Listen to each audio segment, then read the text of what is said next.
Ibu Lita Testa untuk mengambil subtema di fishball, dan kami silakan.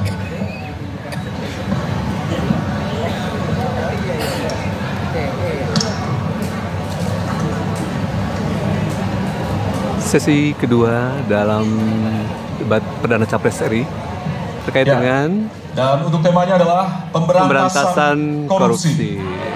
Baik, selanjutnya kami persilakan kepada panelis Bapak Made Sukmajati untuk mengambil pertanyaan dari fishball. Silakan Bapak. Ya. Pertanyaan huruf C. Baik, kita akan menuju ke pemberantasan korupsi dan pertanyaan C. Ya. Dari amplop C, Bapak Ibu, masih tersegel. Kita akan buka.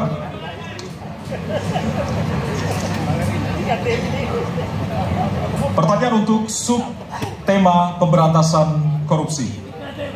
Penegakan hukum atas tindak pidana korupsi menunjukkan rata-rata tren vonis pengadilan yang relatif rendah dan minimnya angka pengembalian aset.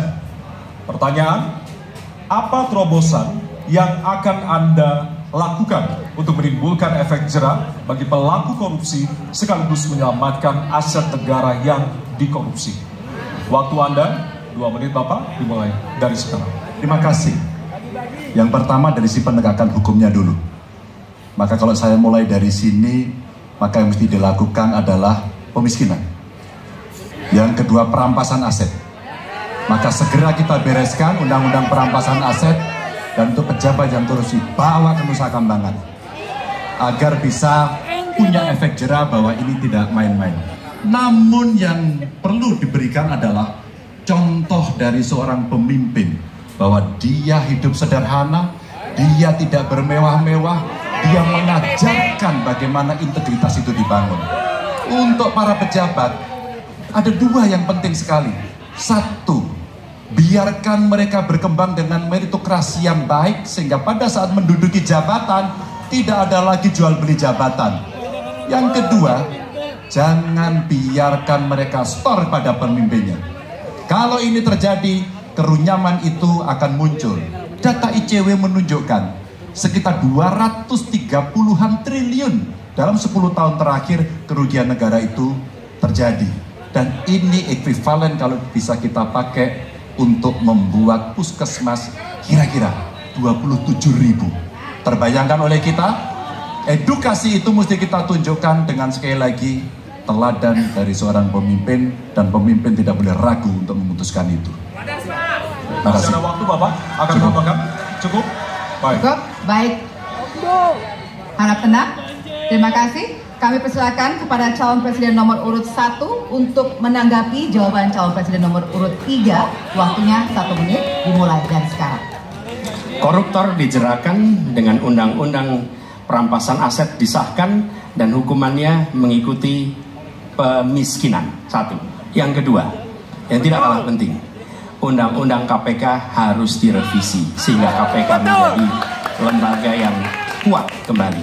Yang ketiga, diberikan imbalan, reward kepada mereka yang membantu melakukan pelaporan, penyelidikan, sehingga ketika melaporkan kita akan punya partisipasi masyarakat, dan itu dibolehkan oleh undang-undang. Dengan begitu maka bukan hanya aparat penegak hukum tapi seluruh rakyat ikut memerangi korupsi. Korupsi harus gerakan anti korupsi harus menjadi gerakan semesta yang melibatkan seluruh rakyat. Kemudian yang keempat, yang tidak kalah penting adalah standar etika untuk pimpinan KPK harus standar yang tinggi. Terima kasih.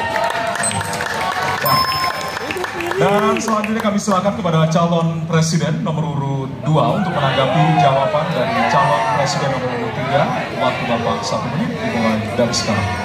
Terus terang saja, saya dalam hal ini setuju dengan sikap dan jawaban dari Pak Ganjar masalah korupsi. Korupsi adalah pengkhianatan terhadap bangsa. Korupsi harus diberantas sampai ke akar-akarnya. Kita harus perkuat KPK, kita harus perkuat juga kepolisian, kita harus perkuat juga kejaksaan, kita harus perkuat ombudsman, semua badan-badan yang bisa membantu untuk mitigasi korupsi harus kita perkuat. BPK, BPKP, inspektorat di tiap kementerian ini harus diperkuat. Jadi saya sependapat korupsi harus diberantas sampai seakar-akarnya. Waktu masih ada, Bapak? Cukup. Baik, terima kasih. Kami persilakan calon presiden nomor urut 3 untuk merespon tanggapan dari kedua calon presiden lainnya. Waktunya 1 menit, dimulai dari sekarang. Terima kasih. Ternyata pada isu ini di antara 3 kami relatif sepakat. Mudah-mudahan ini harapan baik untuk masyarakat. Maka yang mesti kita sampaikan kepada masyarakat, inilah janji politik di depan rakyat. Maka kalau kemudian kita bisa menyatukan yang saya sampaikan di awal, pikiran kita sudah sama, perkataan kita sudah sama, maka kalau perbuatannya tidak sama, kitalah yang dihukum oleh rakyat. Maka mudah-mudahan pemilu besok ini akan menghasilkan semangat yang sama untuk kita memberantas korupsi. Integritas itu penting sekali dan nomor 1. Masih ada waktu, Bapak? Cukup. Cukup? Baik. Ya, dan kita akan beralih ke pertanyaan selanjutnya untuk calon presiden nomor urut 1. Kami persilakan kepada panelis Bapak Rudi Rohi untuk mengambil subtema di fishball. Kami persilakan Bapak.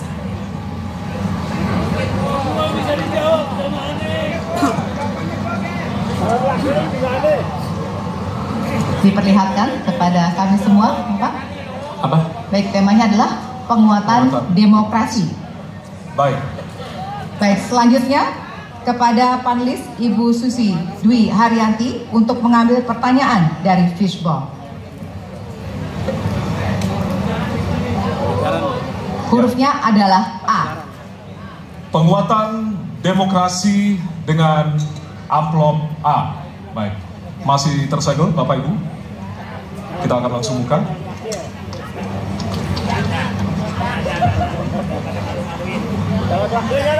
Salah satu pilar penting demokrasi adalah partai politik. Namun kepercayaan publik terhadap partai politik di Indonesia selalu rendah. Pertanyaan, apa kebijakan yang akan Anda lakukan untuk melakukan pembenahan tata kelola partai politik? Waktu untuk menjawab 2 menit, dimulai dari sekarang. Saya rasa lebih dari sekedar partai politik. Rakyat tidak percaya kepada proses demokrasi yang sekarang terjadi. Itu jauh lebih luas dari sekedar partai politik. Ketika kita bicara demokrasi, minimal ada 3. 1, minimal 3 nih. 1 adalah adanya kebebasan berbicara. Yang kedua, adanya oposisi yang bebas untuk mengkritik pemerintah dan menjadi penyeimbang pemerintah. Yang ketiga, adanya proses pemilu, proses pilpres yang netral, yang transparan, jujur, adil. 3. Dan kalau kita saksikan akhirnya ini 2 ini mengalami problem. Kita menyaksikan bagaimana kebebasan berbicara menurun, termasuk mengkritik partai politik. Dan angka demokrasi kita menurun, indeks demokrasi kita. Bahkan pasal-pasal yang memberikan kewenangan untuk digunakan secara karet kepada pengkritik, misalnya Undang-Undang ITE atau pasal 14, 15 Undang-Undang nomor 1 tahun 1946, itu semua membuat kebebasan berbicara menjadi terganggu. Yang kedua, oposisi, kita saksikan minim sekali adanya oposisi selama ini. Dan sekarang ujiannya adalah besok. Bisakah pemilu diselenggarakan dengan netralitas, dengan adil, dengan jujur? Ini ujian ketiga. Jadi persoalan demokrasi kita lebih luas dari segala persoalan kepada partai politik. Nah, bagaimana untuk partai politik sendiri? Partai politik perlu mengembalikan kepercayaan. Tapi di sini ada peran negara. Menurut saya salah satu masalah yang mendasar, partai politik ini memerlukan biaya. Dan biaya politik selama ini tidak pernah diperhatikan di dalam proses politik. Untuk kampanye, untuk operasional partai, semua ada biayanya. Sudah saatnya pembiayaan politik itu dihitung dengan benar, ada transparansi, sehingga rakyat pun melihat ini institusi yang bisa dipertanggungjawabkan. Jadi salah satu reformnya adalah reform pembiayaan politik oleh partai politik. Terima kasih. Waktu sudah habis, presiden nomor urut 1, waktunya 1 menit, dimulai dari sekarang. Mas Anies.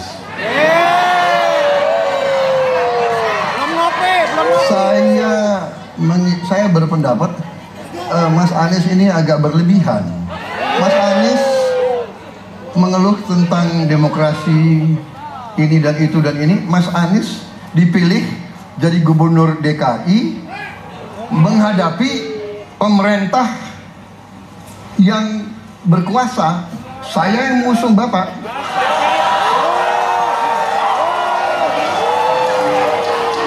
Kalau demokrasi kita tidak berjalan, tidak mungkin Anda jadi gubernur.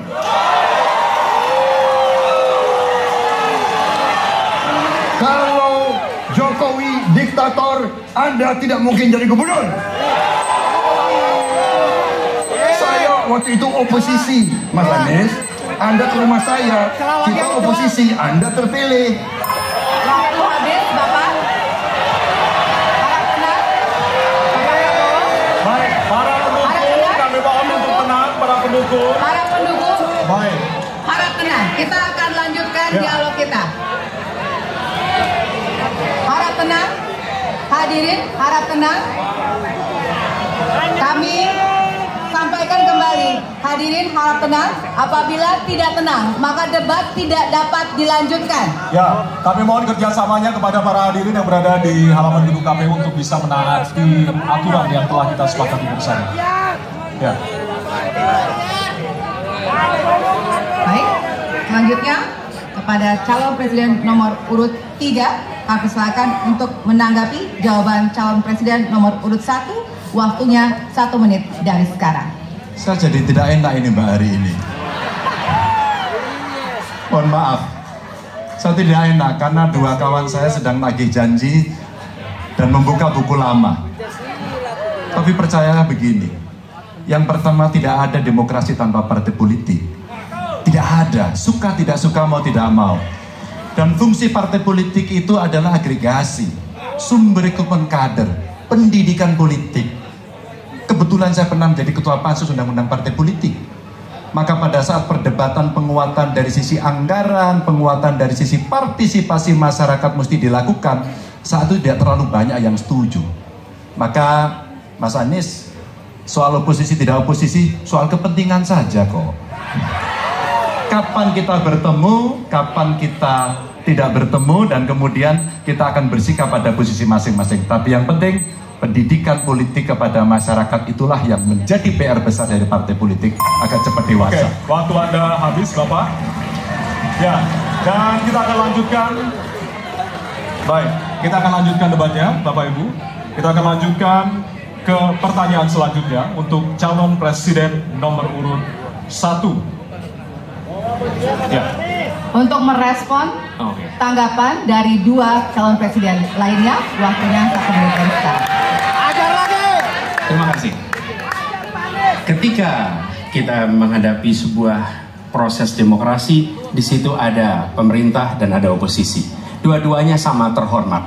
Dan ketika proses pengambilan keputusan itu dilakukan, bila ada oposisi, maka selalu ada pandangan perspektif berbeda yang membuat masyarakat bisa menilai. Karena itu oposisi itu penting dan sama-sama terhormat. Sayangnya tidak semua orang tahan untuk berada menjadi oposisi.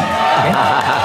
Seperti sampaikan Pak Prabowo tidak tahan untuk menjadi oposisi.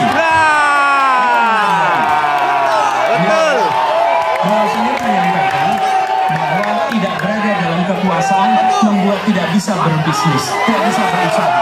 Harus berada dalam kekuasaan lebih dari soal bisnis, kekuasaan lebih dari soal uang, kekuasaan soal kehormatan untuk menjalankan kehidupan.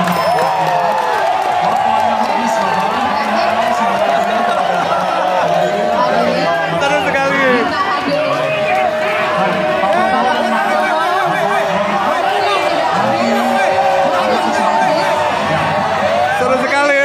Seru sekali teman-teman. Dan kita akan beralih ke pertanyaan terakhir untuk Seru sekali teman-teman. Suasana meriah. nomor 2. Baik, kami persilakan kepada panelis. Mohon kepada hadirin untuk tenang.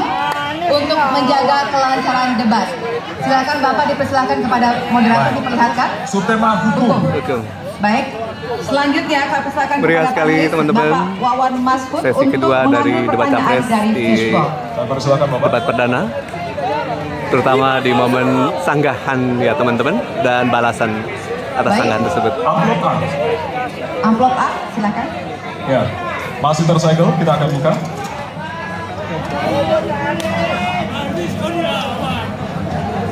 Kita akan langsung bacakan. Konstitusi mengharuskan kekuasaan kehakiman dijalankan secara merdeka. Sementara lembaga kekuasaan kehakiman saat ini cenderung diintervensi oleh cabang kekuasaan lainnya. Pertanyaannya, apakah Anda setuju dengan pernyataan tersebut? Apa alasannya dan apa komitmen Anda untuk menjaga independensi kekuasaan kehakiman? Waktu Anda 2 menit, Bapak, dimulai dari sekarang. Saya sangat setuju bahwa kehakiman harus independen, kehakiman harus yudikatif, ya, harus independen dan harus kuat dan tidak boleh diintervensi oleh kekuasaan. Saya sangat setuju itu dan saya berkomitmen untuk memperkuat itu. Manakala saya menerima mandat dari rakyat, saya akan memperbaiki kualitas hidup semua hakim-hakim di Republik Indonesia, semua pekerja di sekitar pengadilan dan semua penegak hukum akan saya perbaiki kualitas hidupnya, gajinya diperbaiki supaya mereka tidak dapat diintervensi, tidak dapat disogok, tidak dapat dikorup. Itu komitmen saya kepada rakyat Indonesia. Terima kasih. Masih ada waktunya, Bapak, silakan melaporkan. Cukup. Cukup. Ya. Baik. Baik, selanjutnya kami persilakan kepada calon presiden nomor urut 3 untuk memberikan tanggapan kepada jawaban calon presiden nomor urut 2. Waktunya 1 menit dari sekarang. Terima kasih, komitmennya Pak Prabowo luar biasa.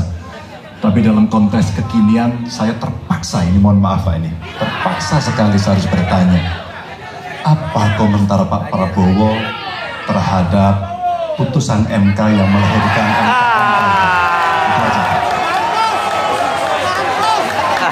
Apakah ada yang ditambahkan selain itu? Cukup. Cukup? Satu aja Baik. cukup udah itu dia. Selanjutnya, Seru sekali. Kami pertegas kembali bahwasanya tidak ada sesi tanya jawab, artinya saling menanggapi, Bapak-bapak. Kami ingatkan kembali untuk saling menanggapi dari masing-masing calon presiden. Dan selanjutnya kita akan berikan kesempatan kepada calon presiden nomor urut 1 untuk menanggapi calon presiden nomor urut 2 dan waktu Bapak. Satu misi statement saya. Kenapa Bapak? Apakah saya harus merevisi statement saya kalau tidak boleh? Tidak, nanti kami harapkan untuk saling menanggapi, bukan saling menanya, Bapak. Makanya, apakah saya harus merevisi? Karena tadi bentuknya pertanyaan. Nanti kita akan berikan kesempatan untuk tidak perlu ya? Tidak perlu, Pak. Bapak. Oke, terima kasih. Ya, kami persilakan kepada calon presiden nomor urut 1. Waktu Anda 1 menit, Bapak. Ya, jadi ketika saya bertugas sebagai presiden, maka saya akan tegaskan kepada semua yang berada di lingkar judisial bahwa tugas Anda bukan hanya menegakkan hukum, tugas Anda menghadirkan rasa keadilan. Nomor 1, tegaskan. Yang kedua, bila terjadi praktek-praktek di mana keadilan tidak hadir, maka negara tidak boleh diam dan mengatakan, nah itu kan proses hukum. Tidak bisa. Justru negara harus mempertanyakan apa yang sesungguhnya terjadi. Dan itulah yang kemudian harus dikerjakan oleh negara, memastikan bahwa proses hukum benar-benar berorientasi kepada keadilan. Lalu kepada mereka yang bertugas, tadi disampaikan bahwa harus memastikan mereka memiliki remunerasi yang baik. Ya, itu penting. Dan yang tidak kalah penting adalah semua proses dilakukan secara transparan, promosi transparan, kasus transparan, sehingga ada kepercayaan kepada proses pengadilan. Terima kasih. baik, waktu habis. Selanjutnya kami persilakan kepada calon presiden nomor urut 2 untuk merespon tanggapan dari calon presiden lainnya. Waktunya 1 menit dari sekarang. Saya kira mengenai Mahkamah Konstitusi, aturannya sudah jelas. Kita juga bukan anak kecil, rakyat kita juga pandai, rakyat kita lihat, rakyat kita tahu. Mas Ganjar, kita tahulah ya bagaimana prosesnya, ya. Yang intervensi siapa? Ya, yang intervensi siapa? Tapi intinya adalah kita tegakkan konstitusi, kita tegakkan undang-undang, kita perbaiki yang kurang sempurna, dan kita patuh kepada komitmen undang-undang itu sendiri. Jadi saya kira itu tentang apa tadi disampaikan Pak Anies. Dalam hal ini saya setuju dengan Pak Anies. Waktunya masih ada, Bapak? Saya sependapat kita harus membuat yudikatif kuat, harus ada merit system, harus ada ujian-ujian yang baik. Supaya hakim itu hakim yang benar baik untuk Indonesia. Sekarang kita kasih apresiasi dari 3 calon presiden yang tentunya sudah saling menanggapi di kesempatan segmen kali ini. Dan kami persilakan kepada Bapak calon presiden untuk kembali ke tempat masing-masing.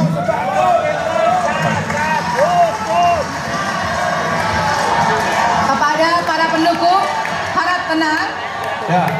Para pendukung, kami mohon kepada para pendukung, acara debat masih berlangsung. Ya. Suasana jeda dengan akustik di sesi kedua.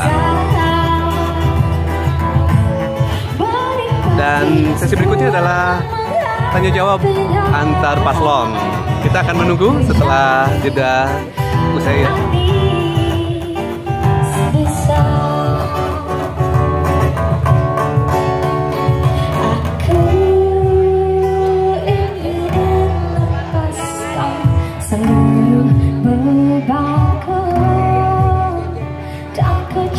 Indonesia Adil Makmur untuk semua.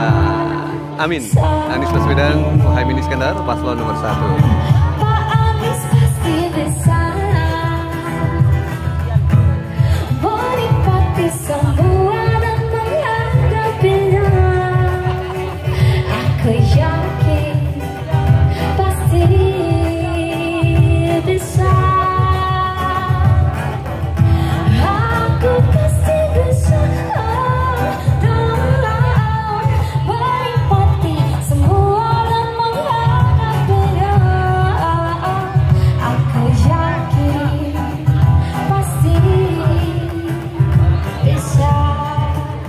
Anies pasti bisa. Akustik dari Timnas Amin di Ponorogo 10. Sekretariat Timnas Amin ya teman-teman. Di jeda sesi kedua dan masuk ke sesi ketiga, tanya jawab antar paslon.